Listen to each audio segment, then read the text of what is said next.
Assalamualaikum warahmatullahi wabarakatuh. Alhamdulillahilladzi nahmaduhu wa nasta'inuhu wa nastaghfiruh wa na'udzu billahi min syururi anfusina wa min sayyiati a'malina. Man yahdihillahu fala mudilla lahu wa may yudlil fala hadiyalah. Asyhadu an la ilaha illallah wahdahu la syarika lah wa asyhadu anna Muhammadan abduhu wa rasuluh la nabiyya ba'da. Ibu bapa para jamaah yang saya muliakan, syukur alhamdulillah kita panjatkan kepada Allah Subhanahu wa taala, kembali kita bersama di dalam majlis ini. Kita kaji agama untuk lebih meningkatkan pemahaman dan pengertian kita tentang agama ini. Para jemaah yang saya muliakan, melanjutkan tentang malaikat, sifat ataupun gambaran kepribadian malaikat. Malaikat Allah Subhanahu wa taala itu adalah makhluk Allah yang demikian sangat mulia dan baik. Allah Subhanahu wa taala menyebutkan di dalam Al-Qur'an pada potongan ayat dalam surat Abasa ayat ke-15 dan 16, kata Allah, a'udzu billahi minasyaitonir rajim, bi aidi safarah kiramim bararah. Al-Qur'an yang ada itu ada di tangan malaikat yang selalu berjalan berkeliling. Malaikat itu mulia lagi baik. Itu yang dikatakan oleh Allah Subhanahu wa taala terkait dengan malaikat, bagaimana malaikat dengan Al-Quran secara khusus. Malaikat Jibril yang ada, malaikat Jibril yang ada berjalan berkeliling menyampaikan wahyu dari Allah Subhanahu wa taala kepada nabi-nabi dan rasul Allah Subhanahu wa taala. Ibu bapak para jamaah yang saya muliakan, Allah katakan malaikat yang selalu berkeliling kepada nabi dan rasul menyampaikan wahyu itu, ya, dia atau malaikat itu kiram, mulia, bararah, baik. Ini yang dikatakan oleh Allah Subhanahu wa taala kepada kita, bagaimana baiknya malaikat, mulianya malaikat, dan tidak ada hal-hal yang tidak baik pada diri malaikat, karena malaikat tidak punya nafsu, tidak punya emosional, tidak seperti kita manusia. Para jemaah yang saya muliakan, untuk itu apa yang ada pada malaikat dengan segala kebaikannya harus menjadi cita-cita kita, terutama sekali bagi orang-orang yang kita katakan dia memiliki Al-Quran. Secara khusus kita katakan orang itu memiliki Al-Quran, dia bisa baca Al-Quran, dia hafal ayat-ayat, surat-surat yang ada di dalam Al-Quran itu. Bagi orang-orang yang dia itu memiliki Al-Quran, seharusnya lah dia meniru malaikat yang demikian sangat baik. Di dalam ucapan, di dalam perbuatan hendaknya berusaha meniru malaikat yang ada, yang dikatakan oleh Allah Subhanahu wa taala sebagai makhluk Allah yang demikian sangat mulia lagi baik. Ibu bapak para jamaah yang saya muliakan, gak mungkin malaikat itu akan bersama dengan seseorang kalau sekiranya seseorang itu tidak baik. Tidak mungkin malaikat itu akan memberikan lindungan atas izin Allah Subhanahu wa taala kepada seseorang kalau orang itu tidak baik. Hadis Nabi sallallahu alaihi wasallam menjelaskan kepada kita bahwasanya orang yang selalu dengan Al-Qur'an, memiliki Al-Qur'an, akan selalu dengan malaikat dan malaikat akan memberikan perlindungan kepadanya. Kata Nabi, alladzi yaqra'ul Qur'an wa huwa mahirun bihi fahuwa ma'as safaratil kiramil bararah. Orang yang dia itu membaca Al-Quran dan mahir dengan Al-Quran, orang itu akan selalu bersama dengan malaikat Allah Subhanahu wa ta'ala yang selalu berkeliling, malaikat yang mulia, malaikat yang baik. Walladzi yaqra'ul Qur'an wa yatata'ta'u bihi wa huwa 'alaihi syaq falahu ajran. Seseorang yang dia itu membaca Al-Qur'an dan dia tertatih-tatih dengan Al-Qur'an itu, dirasakannya berat Al-Qur'an itu, tapi dia terus dengan Al-Qur'an. Untuk orang yang seperti itu ada dua ganjaran: kesungguhannya di dalam membaca, mempelajari Al-Quran, dan apa yang dibacanya itu punya nilai pahala dari Allah Subhanahu wa Ta'ala. Ini satu gambaran hadis Nabi Sallallahu Alaihi Wasallam, hadis sahih riwayat Bukhari dan Muslim. Di dalam riwayat Muslim, di dalam riwayat yang lain dari Nabi Sallallahu Alaihi Wasallam, Nabi mengatakan, mathalul ladzi yaqra'ul Qur'an wa huwa hafizun lahu ma'as safaratil kiram. Perumpamaan orang yang membaca Al-Qur'an dan dia itu demikian menjaga Al-Qur'an itu, orang itu bersama dengan malaikat yang selalu berkeliling lagi mulia. Wa mathalul ladzi yaqra'ul Qur'an wa huwa yata'ahaduhu wa huwa 'alaihi syadid falahu ajran. Perumpamaan orang yang membaca Al-Quran dan dia selalu terus dengan Al-Quran, padahal Al-Quran itu terasa berat bagi dia, untuk orang itu ada dua pahala. Para jemaah yang dimuliakan, ini yang dikatakan oleh Nabi SAW. Makanya kita sebagai seorang yang beriman kepada Allah Subhanahu wa Ta'ala, dan pada diri kita ada Al-Quran, yang kita selalu membaca Al-Quran, apalagi saya banyak hafal Al-Quran dari ayat-ayat, dari surat-surat yang ada, hendaknya kita jadi orang mulia, jadi orang baik. Sebab ya, malaikat itu demikian sangat baik, gak mungkin malaikat itu mau dekat melindungi orang yang tidak baik. Bahagianya, keuntungan dikala kita memiliki Al-Quran dan kita jadi orang baik, maka malaikat akan selalu melindungi kita di dalam menjalani kehidupan ini. Ini malaikat yang dikatakan oleh Allah Subhanahu wa Ta'ala sebagai makhluk yang demikian sangat mulia, lagi baik. Kemudian para jamaah yang saya muliakan, kepribadian malaikat punya rasa malu yang demikian sangat besar sekali. Ini diceritakan oleh Rasul Sallallahu Alaihi Wasallam, bagaimana keberadaan Nabi Sallallahu Alaihi Wasallam ketika Nabi Sallallahu Alaihi Wasallam di rumahnya. Waktu itu Nabi Sallallahu Alaihi Wasallam berpakaian tapi tidak sempurna, dalam kurung terbuka paha Nabi, atau di dalam riwayat lain dikatakan terbuka betis Nabi SAW. Ketika sahabat Abu Bakar minta izin untuk masuk kepada Nabi SAW, Nabi mempersilakan dan Nabi masih tetap seperti itu. Ya, para jamaah yang saya muliakan, Nabi ngomong-ngomong dengan Abu Bakar Siddiq. Setelah itu datang Umar bin Khattab radhiyallahu anhu minta izin untuk datang kepada Nabi sallallahu alaihi wasallam. Nabi mempersilahkan dan Nabi tetap seperti itu. Paha Nabi terbuka.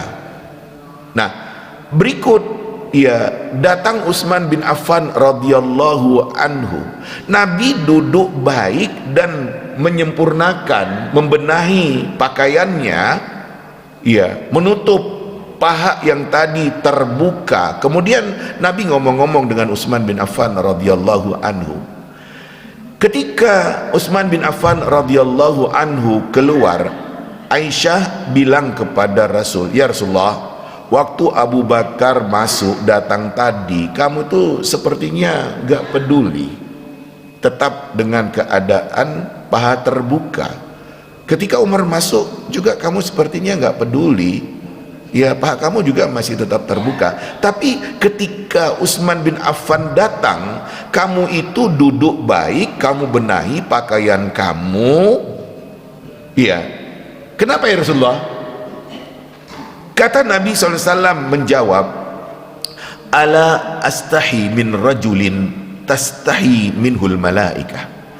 Apa saya enggak merasa malu terhadap seseorang yang malaikat saja malu kepadanya? Ini kata Nabi, apakah saya tidak merasa malu terhadap seseorang, dalam kurung Utsman bin Affan, yang malaikat aja demikian malu kepada dia. Nah ini kata Nabi SAW. Utsman bin Affan diketahui oleh Nabi SAW demikian sangat pemalu. Bisa-bisa kalau Nabi dalam keadaan terbuka auratnya, terbuka pahanya, bisa-bisa yang namanya Utsman bin Affan pulang dan gak jadi menyampaikan maksudnya kepada Nabi sallallahu alaihi wasallam, dan Nabi tahu tentang sahabat Utsman bin Affan radhiyallahu anhu seperti itu. Para jamaah yang saya muliakan, yang kita lihat dari ungkapan hadis Nabi sallallahu alaihi wasallam, ala astahi min rajulin tastahi minhul malaikah, apa saya enggak punya rasa malu terhadap seseorang yang malaikat saja malu terhadapnya. Nah, ini dia, malaikat malu. Jadi para jamaah yang saya muliakan, apa yang dikatakan malu, malu dari hal-hal yang kita katakan tidak baik, tercela, itu ya, sifat malu seperti itu adalah suatu yang bagus, yang baik. Dan Utsman bin Affan orangnya pemalu. Iya, itu tadi, kalau sekiranya Utsman datang kepada Nabi dan Nabi masih terbuka, bisa-bisa Utsman bin Affan pulang nggak jadi mengemukakan maksudnya kepada Rasul sallallahu alaihi wasallam. Nah para jamaah yang saya muliakan, sifat malu itu adalah sifat yang baik. Hal-hal yang kita katakan itu tidak baik, hal-hal yang tercela, hal-hal yang kita katakan itu dilarang oleh agama, hendaknya kita malu melakukannya. Jangan sampai dengan kata-kata yang tidak baik, mbok ya malu. Jangan sampai dengan perbuatan yang tidak baik, mbok ya malu. Nabi sampai mengatakan, kalau kamu tidak punya rasa malu, silakan kamu lakukan apa saja yang kamu inginkan. Sampai begitu Nabi SAW memberikan peringatan keras. Nah untuk itulah kita di dalam kehidupan kita hendaknya kita punya rasa malu, tidak berani dengan perbuatan-perbuatan tercela, demikian juga dengan kata-kata yang tidak baik. Sebab itu adalah akan menjatuhkan harga diri dan martabat diri kita. Malaikat punya rasa malu. Kemudian para jamaah yang saya muliakan, malaikat Allah subhanahu wa ta'ala diberi kemampuan oleh Allah subhanahu wa ta'ala bisa mengubah dirinya menjadi manusia di dalam penampilan malaikat yang ada. Para jamaah yang saya muliakan, itu demikian banyak di dalam Al-Quranul Karim yang kita dapatkan cerita tentang bagaimana malaikat datang kepada seseorang, kepada Nabi dan Rasul Allah dalam bentuk manusia, laki-laki. Para jemaah yang saya muliakan, contoh seperti yang diceritakan oleh Allah subhanahu wa ta'ala tentang Maryam di dalam surat Maryam pada ayat yang ke-16 sampai 19.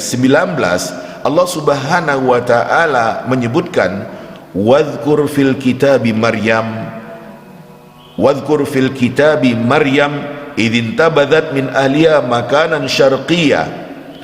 Coba kamu ingat, di dalam kitab itu Allah cerita tentang Maryam ketika dia menjauhkan dirinya dari orang-orang yang ada di posisi sebelah timur.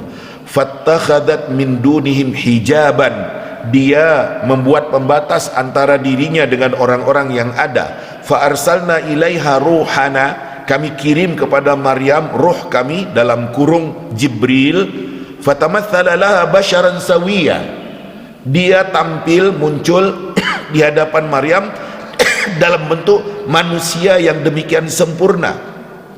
Qalat, Maryam yang kaget ketika itu ada laki-laki, dia mengatakan, inni a'udzu birrahmani minka in kunta taqiyya, sesungguhnya aku berlindung kepada Allah yang Maha Rahman dari engkau jika kamu memang orang yang bertakwa, orang baik. Qal, kata malaikat Jibril ketika itu, innama ana rasulu rabbik, saya ini hanya utusan Tuhanmu, li ahabalaki ghulaman zakiya, agar saya memberikan untuk engkau seorang anak yang suci, anak yang baik, dalam kurung Isa. Ini diceritakan oleh Allah subhanahu wa ta'ala, muncul dalam bentuk laki-laki. Demikian juga ya ketika malaikat datang kepada ya Nabi Ibrahim, singgah sebentar sebelum mereka datang kepada Nabi Lot. Malaikat yang datang dalam bentuk laki-laki, memberitahu kepada Nabi Ibrahim dan istrinya Sarah bahwasanya ya dia Ibrahim dan Sarah akan punya anak. Sementara selama ini Sarah dikatakan oleh orang-orang mandul tidak akan bisa punya anak. Malaikat datang dalam bentuk laki-laki, dan kemudian ketika mereka ya datang kepada Nabi Lot, malaikat yang ada muncul dalam bentuk pemuda yang demikian ganteng-ganteng.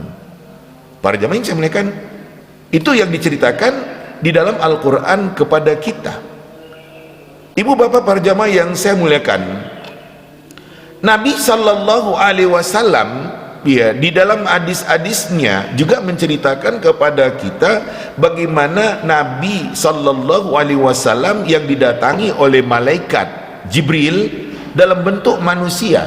Ketika itu tiba-tiba muncul ada seseorang yang demikian, dia datang kepada Nabi SAW, gak ada bekas bahwasanya orang itu dari perjalanan yang jauh, tidak ada sahabat yang tahu siapa dia. Dia duduk dan menyandarkan kedua lututnya kepada lutut Nabi SAW, dan kemudian dia bertanya kepada Nabi Sallallahu Alaihi Wasallam tentang Islam, tentang iman, dan tentang ihsan. Dijawab oleh Nabi Sallallahu Alaihi Wasallam. Setelah Nabi menjawab yang dipertanyakan itu, orang itu mengatakan, sadaqta, benar kamu. Para jemaah yang saya muliakan, sampai kemudian dia bertanya, Muhammad, coba kamu cerita kepada saya tentang hari kiamat. Kata Nabi, orang yang ditanya tidak lebih tahu dibandingkan dengan orang yang bertanya. Setelah itu dia berangkat. Kemudian Nabi tanya kepada sahabat-sahabat, tahu siapa yang datang tadi? Allah dan Rasulnya yang tahu ya Rasulullah. Kata Nabi, itu malaikat yang sengaja datang mengajarkan agama ini kepada kalian. Ini bentuk ya manusia, Jibril datang kepada Nabi. Demikian juga para jamaah yang saya muliakan, malaikat Jibril selalu datang kepada Nabi Sallallahu Alaihi Wasallam dalam bentuk rupa seorang sahabat yang bernama Dihya bin Khalifah Al-Kilabi atau Al-Kalabi. Ya, seperti itu Nabi ya ngomong-ngomong dengan ya malaikat Jibril, sahabat-sahabat melihat seperti Nabi ya bicara dengan ya Dihya, padahal itu malaikat. Seperti yang dikatakan oleh Aisyah radhiyallahu anha, betapa Rasul SAW meletakkan tangannya ke arah kuda dari Dihya bin Khalifah Al-Kilabi. Dia ngomong-ngomong, kemudian Aisyah tanya kepada Nabi SAW, apa itu Dihya ya Rasulullah? Kata Nabi, dzalika Jibril, itu Jibril, wa huwa yuqri'uki assalam, dia nyampaikan salam kepada kamu. Datang dalam bentuk wajah seorang sahabat yang ya namanya Dihya bin Khalifah Al-Kilabi. Demikian juga di dalam hadis kita dapatkan cerita yang diceritakan oleh Nabi Sallallahu Alaihi Wasallam, adanya seseorang yang telah membunuh 99 orang dan dia ingin benar-benar bertaubat kepada Allah Subhanahu wa taala. Semula bertanya kepada seorang alim, apakah dia masih punya kesempatan untuk bertaubat. Ternyata si alim tidak bijak dan kemudian membunuh, ya, kemudian dia dibunuh oleh orang itu sehingga menjadi 100, sampai kepada seorang alim yang didatangi, dan kemudian si alim itu mengatakan, bisa, tapi kamu harus pindah dari negeri ini, nun ke sana. Para jamaah yang saya muliakan, di dalam perjalanan sebelum sampai ya ke tempat yang dituju, orang ini meninggal dunia. Kemudian malaikat yang ada berbeda pendapat, berselisih. Yang satu mengatakan ini orang neraka karena hidupnya penuh dengan maksiat dan telah membunuh 100 orang. Yang satu lagi malaikat mengatakan enggak, dia sudah bertaubat kepada Allah Subhanahu wa taala. Para jamaah yang saya muliakan, kemudian Allah Subhanahu wa taala mendatangkan malaikat untuk ia melerai, untuk mendamaikan di antara kedua malaikat yang berselisih. Malaikat yang datang itu dalam bentuk manusia dan mengatakan, ukur kemana dia lebih dekat. Ternyata hanya beberapa langkah lagi dia akan sampai ke negeri yang dia akan bertaubat di sana. Ini diceritakan di dalam hadis Nabi sallallahu alaihi wasallam. Para jemaah yang saya muliakan, demikian juga di dalam hadis Nabi sallallahu alaihi wasallam kita dapatkan cerita yang diceritakan oleh Nabi sallallahu alaihi wasallam bagaimana malaikat datang kepada 3 orang, yang orang itu kondisinya yang pertama sekali orang itu kulitnya belang-belang, yang kedua orangnya ya botak, tidak punya rambut sama sekali, yang ketiga orangnya buta. Allah kirim malaikat untuk menguji ketiga orang itu. Ini diceritakan oleh Nabi SAW di dalam hadis sahih riwayat Bukhari dan Muslim. Malaikat yang datang dalam bentuk manusia pertama sekali ia datang kepada orang yang kulitnya belang-belang karena penyakit kulit. Tanya malaikat yang berwujud manusia ketika itu, kamu apa yang paling kamu sukai, yang kamu paling inginkan? Orang itu mengatakan, saya ingin dengan kulit yang bagus, penampilan yang bagus, maunya ini hilang dari saya sebab orang-orang demikian merendahkan saya, menghinakan saya dengan penyakit kulit seperti ini. Kemudian sang malaikat yang berwujud manusia mengusap kulit orang itu sehingga hilang semua penyakit kulitnya dan dia menjadi seorang yang dengan penampilan yang bagus, kulitnya bagus. Kemudian kata malaikat kepada orang itu, kamu kalau dikasih harta apa yang kamu inginkan? Dia mengatakan kalau bisa ya onta, dalam riwayat lain dikatakan kalau bisa sapi. Nah kemudian ia diberikan kepada dia onta yang sedang hamil. Malaikat mengatakan, semoga Allah memberkahi engkau dengan onta yang ada ini. Ini yang pertama. Kemudian malaikat yang berwujud manusia itu datang kepada seseorang yang tidak punya rambut sama sekali, botak pelontos. Iya. Malaikat tanya, kamu apa yang kamu inginkan? Kata orang itu, saya ingin punya rambut yang bagus sebab orang-orang demikian merendahkan saya dengan kepala saya yang botak pelontos seperti ini. Lantas sang malaikat mengusap kepala orang itu sehingga tumbuhlah rambut yang bagus. Setelah itu sang malaikat bertanya, kamu kalau diberi sesuatu apa yang paling kau inginkan? Katanya ingin ya sapi. Lantas kepada dia diberikan sapi yang sudah hamil dan kemudian malaikat mendoakannya, semoga kamu diberkahi oleh Allah dengan sapi yang ada ini. Yang ketiga, malaikat datang kepada seorang yang buta dan kemudian malaikat bertanya, kamu apa yang kamu inginkan? Kata orang buta ini, saya ingin kalau sekiranya Allah subhanahu wa ta'ala ya memberikan kepada saya mata sehingga saya bisa melihat orang, bisa melihat semua yang ada. Si malaikat mengusap mata orang itu dan kemudian dia bisa melihat. Nah kemudian malaikat tanya, kamu kalau diberi sesuatu apa yang kamu inginkan? Kata orang itu, ya kambing. Lantas kepada dia diberikan seekor kambing yang siap untuk melahirkan dan kemudian didoakan oleh malaikat. Para jamaah yang saya muliakan, selang beberapa waktu diceritakan oleh Nabi sallallahu alaihi wasallam, yang pertama yang punya ontanya demikian berkembang sehingga lembah-lembah penuh dengan onta yang dimilikinya. Orang yang kedua juga demikian, sapinya berkembang sehingga ya di lembah-lembah yang ada penuh dengan sapi kepunyaan orang ini. Demikian juga orang yang ketiga yang punya kambing, di lembah-lembah yang ada penuh dengan kambing kepunyaannya. Kemudian para jemaah yang saya muliakan, malaikat datang kepada orang yang tadinya kulitnya belang-belang, datang dalam bentuk orang miskin dan mengatakan kesulitannya dalam perjalanannya, dalam kehidupannya, dan dia minta minta tolong supaya diberi sesuatu. Para jamaah yang saya muliakan, ternyata orang ini tidak mau memberi. Malaikat yang berwujud manusia dalam bentuk orang miskin mengatakan, kamu kan dulu kan kulit kamu itu kan belang-belang, kulit kamu penuh dengan penyakit. Ketika diminta tolong ternyata dia nggak mau. Para jamaah yang saya muliakan, orang itu tidak mengakui bahwasanya dia itu dulunya punya penyakit kulit yang demikian sangat berat. Malah dia berdusta mengatakan, ini saya dapatkan dari bapak-bapak saya dahulunya.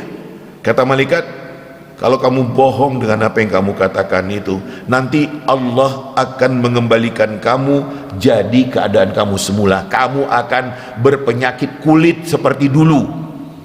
Para jamaah yang saya muliakan, kemudian malaikat datang kepada orang yang dahulunya tidak punya rambut, tampil dalam penampilan yang miskin, dan dia minta tolong kepada orang itu, tapi orang itu tidak mau kasih.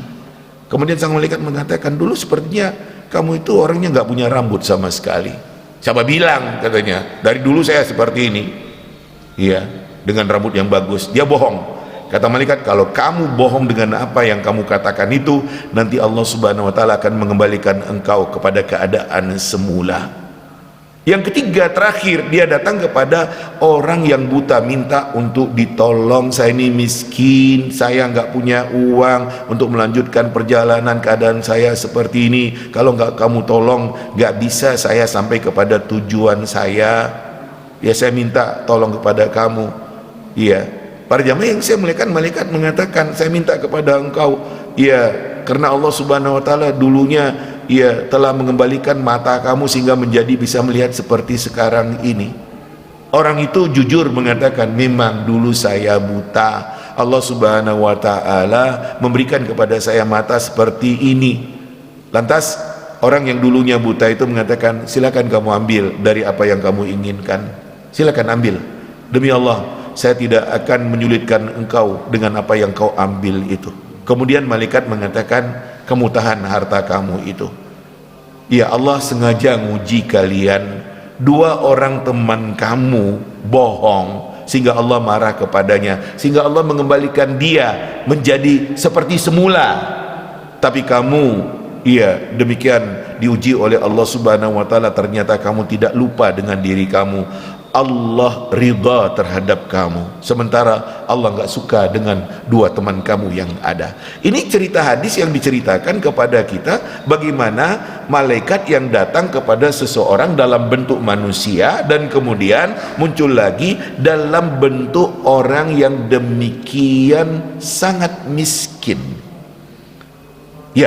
Seperti itulah yang diceritakan kepada kita di dalam ayat, di dalam hadis Nabi SAW, betapa keberadaan malaikat yang muncul dalam penampilan berbentuk manusia. Ibu bapak para jamaah yang saya muliakan, malaikat yang diciptakan oleh Allah Subhanahu wa Ta'ala dari cahaya berupa makhluk.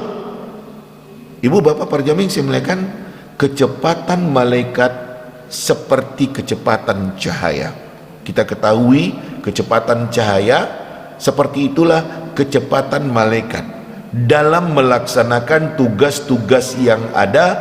Allah memberikan kekuatan dalam kurung kecepatan untuk yang namanya malaikat melaksanakan semua tugas-tugasnya. Demikian juga para jamaah yang saya muliakan, malaikat diberi ilmu oleh Allah Subhanahu wa Ta'ala.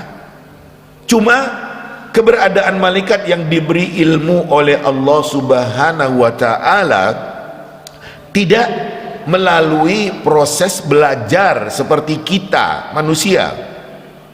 Malaikat diberi ilmu oleh Allah Subhanahu wa Ta'ala secara langsung, sehingga malaikat itu demikian mengerti, demikian faham, dan demikian tahu. Seperti itulah keberadaan malaikat yang ada. Nah para jamaah yang saya muliakan, betapa keberadaan malaikat yang ada diceritakan oleh Allah Subhanahu wa taala kepada kita dalam kurung kepribadian malaikat dengan segala kebaikannya, dan malaikat itu demikian rapi, demikian disiplin. Ibu bapak para jamaah yang saya muliakan, bagaimana rapinya malaikat, disiplinnya malaikat itu dijelaskan di dalam hadis Nabi sallallahu alaihi wasallam. Kata Nabi kepada sahabat, ala tasufuna kama tasuful malaika inda rabbiha. Hei sahabat, apakah kalian tidak berbaris seperti berbarisnya malaikat di dekat Allah, di dekat Tuhannya?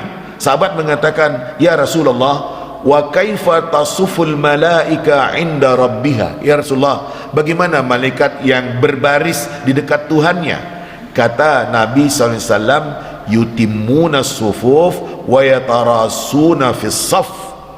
Mereka malaikat itu menyempurnakan barisan-barisan yang ada, dan mereka rapat di dalam barisan. Ini para jamaah yang saya muliakan, dikatakan oleh Nabi SAW ketika Nabi mengomandokan sahabatnya untuk di dalam saf salat berjamaah untuk rapat dan rapi. Ini yang dikatakan oleh Nabi SAW kepada sahabatnya, kalian gak ingin ya bersaf, berbaris seperti malaikat yang berbaris di dekat Allah Subhanahu wa taala? Bagaimana ya Rasulullah malaikat yang berbaris itu? Mereka, kata Nabi, menyempurnakan saf-saf yang ada dan mereka rapat di dalam saf. Sehingga ketika kita sholat, kita dituntut untuk sempurna, lurus, rapat di dalam sholat yang kita lakukan ketika kita sholat berjamaah. Para jamaah yang saya muliakan, ayat mengatakan bagaimana malaikat itu ya berbaris-baris. Wa jaa rabbuka wal malaku saffan saffa. Datanglah Tuhanmu, demikian juga malaikat. Malaikat datang dengan berbaris, bersaf-saf. Ini potongan ayat di dalam surat Al-Fajr pada ayat kedua. Kemudian di dalam ayat yang lain, pada potongan ayat dalam surat An-Naba 38, Allah katakan, yauma yaqumur ruhu wal malaikatu saffa. Di hari berdirinya, tampilnya malaikat Jibril, demikian juga malaikat-malaikat yang lain, mereka berbaris, bersaf-saf. La yatakallamuna illa man adzina lahur rahman. Tidak ada yang bicara dari mereka malaikat yang ada kecuali orang yang diizinkan oleh Allah Subhanahu wa taala yang Maha Rahman. Wa qala sawaba, dan dia pasti mengatakan yang benar. Para jamaah sekalian, ini gambaran malaikat yang kita katakan seperti itu, disiplin dalam barisan rapat, lurus, dan kemudian ya mereka itu demikian tunduk dan patuh kepada Allah Subhanahu wa taala. Dalam Al-Qur'an ya dijelaskan oleh Allah Subhanahu wa taala keberadaan malaikat yang ada, la ya'sunallaha ma amarahum wa yaf'aluna ma yu'marun. Mereka tidak pernah bantah Allah Subhanahu wa taala, dan mereka siap untuk melakukan apapun yang diperintahkan oleh Allah kepada mereka.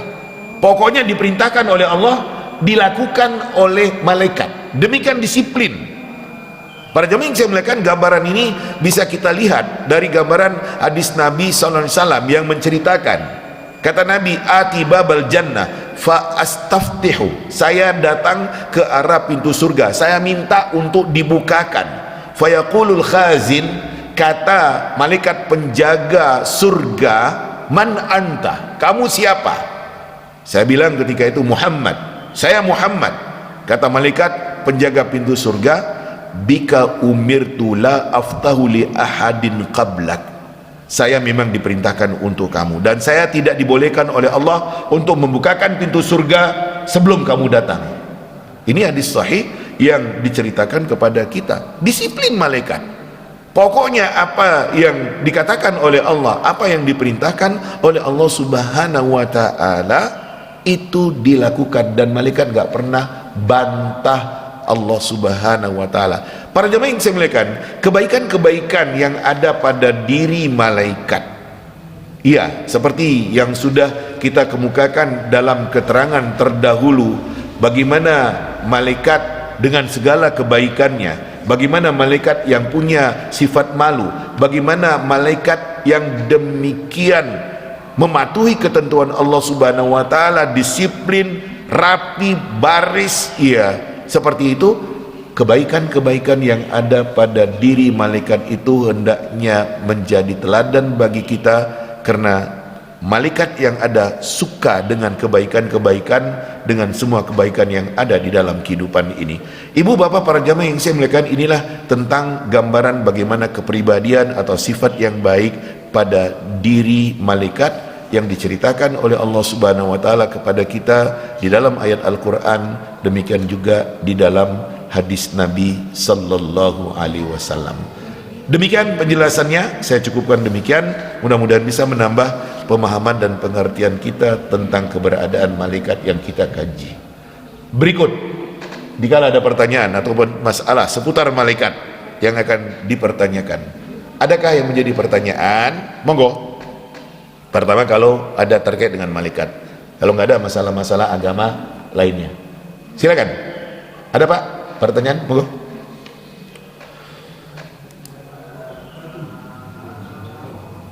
Setelah Rasulullah mendapat perintah untuk sholat beribadah pada Allah 5 waktu, apakah mereka juga sholat seperti kita? Para jamaah yang saya muliakan, setelah Nabi SAW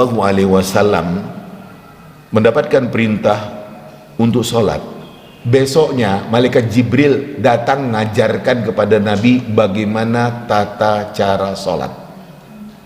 Ya, Jibril datang mengajarkan begini sholat: berdiri, ruku, i'tidal, sujud dengan bacaan-bacaannya. Seperti itu yang diceritakan di dalam hadis Nabi SAW kepada kita. Nah, para jamaah yang saya muliakan, keberadaan malaikat itu ia beribadah kepada Allah Subhanahu wa taala. Mereka beribadah kepada Allah Subhanahu wa taala. Ketika dipertanyakan apakah mereka itu beribadah dalam kurung salat seperti kita, tidak ada penjelasan. Tapi ia terkait dengan tawaf. Malaikat tawaf. Malaikat tawaf. Itu di dalam hadis diceritakan, kalau kita tawaf di Baitullah keliling 7 kali, tawaf keliling Baitullah, malaikat tawaf keliling di Baitul Ma'mur, pusat ibadah malaikat di langit sana. Setiap harinya ada 70.000 malaikat yang tawaf, dan mereka hanya punya kesempatan sekali saja. Itu diceritakan di dalam hadis Nabi SAW. Demikian juga keberadaan mereka yang selalu bertasbih memuji Allah Subhanahu wa taala. Kalau terkait dengan sholat, seperti sholatnya kita, tidak ada penjelasan dari ayat ataupun dari hadis Nabi. Tapi mereka demikian tunduk kepada Allah yang ada di dalam keterangan. Mereka tawaf, mereka bertasbih, mereka berzikir kepada Allah Subhanahu wa taala. Demikian juga mereka itu berdoa. Seperti itu keberadaan malaikat dengan ibadahnya. Nanti akan kita lihat bagaimana keberadaan malaikat dalam ibadah yang diperintahkan oleh Allah Subhanahu wa taala kepada mereka. Demikian. Lanjut. Pertanyaan lain atau masalah lain? Tafadhal. Kalau nggak ada seputar malaikat, masalah agama lain. Silakan Pak. Ya, ya Pak.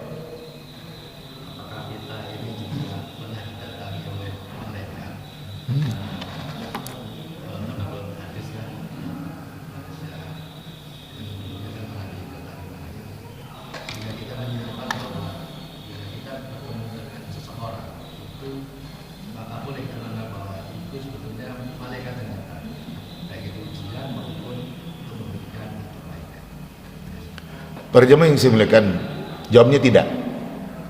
Enggak.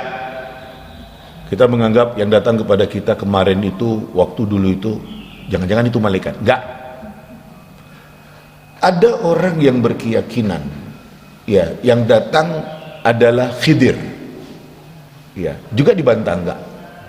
Juga dibantah enggak. Nah, kalau malaikat enggak, sebab mereka itu tidak akan pernah datang kecuali sesuai dengan perintah Allah Subhanahu wa taala, dan tidak ada ayat ataupun hadis Nabi SAW yang malaikat itu datang kepada manusia biasa. Yang datang kepada manusia biasa nggak ada. Tidak ada ayat, tidak ada hadis Nabi SAW. Sehingga kita juga nggak boleh mengatakan, jangan-jangan yang datang itu, yang kemarin itu adalah malaikat. Enggak. Jadi para jamaah sebenarnya kan kalau yang namanya malaikat, enggak. Karena memang nggak ada cerita yang menyebutkan kepada kita, apakah ketika pada masa Nabi dahulu, yang malaikat itu datang dalam bentuk manusia. Yang datangnya adalah kepada Nabi dan Rasul Allah Subhanahu Wa Taala, atau yang diceritakan oleh Allah tentang Maryam umpamanya. Tapi kalau manusia biasa nggak ada dasar yang bisa kita katakan malaikat yang datang, nggak. Jadi tidak bisa kita mengatakan seperti demikian, tidak, karena tidak ada dasar yang menyebutkan adanya seseorang yang didatangi oleh malaikat dalam kurung manusia biasa. Demikian pada poin itu. Masih adakah yang lain? Pertanyaan, masalah? Monggo. Kalau